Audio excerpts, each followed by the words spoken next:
মা, আমি তো তোমাকে বলেছি অভাবের সংসার, বাড়িতে নতুন বউ। আমি দীঘাতে আমার বান্ধবী রিতার কাছে যাচ্ছি।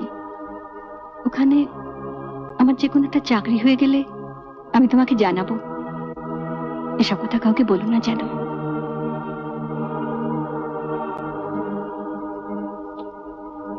আসি মা, এসো।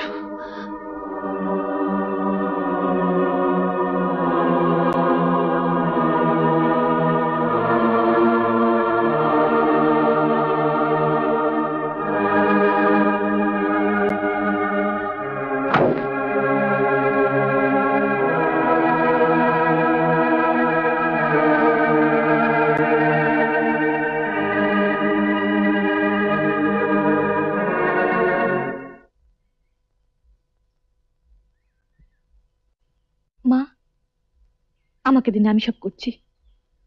থাক মা, তুমি বিশ্রাম নাও।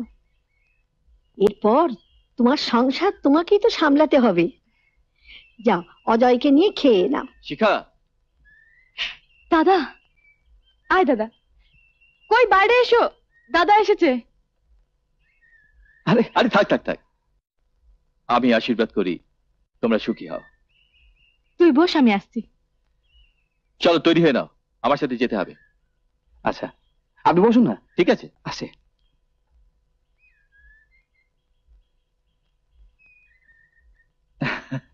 এ কি বাবা, তুমি এখানে এসে বসলে? যাও, ঘরে গিয়ে বসোগে যাও। কেন মাসিমা, আমি কি আপনার ছেলে নই?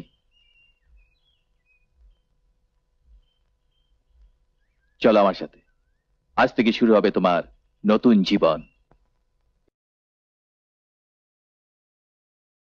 ইনি মিস্টার অজয় ব্যানার্জি, আমার ভগ্নিপতি। নমস্কার।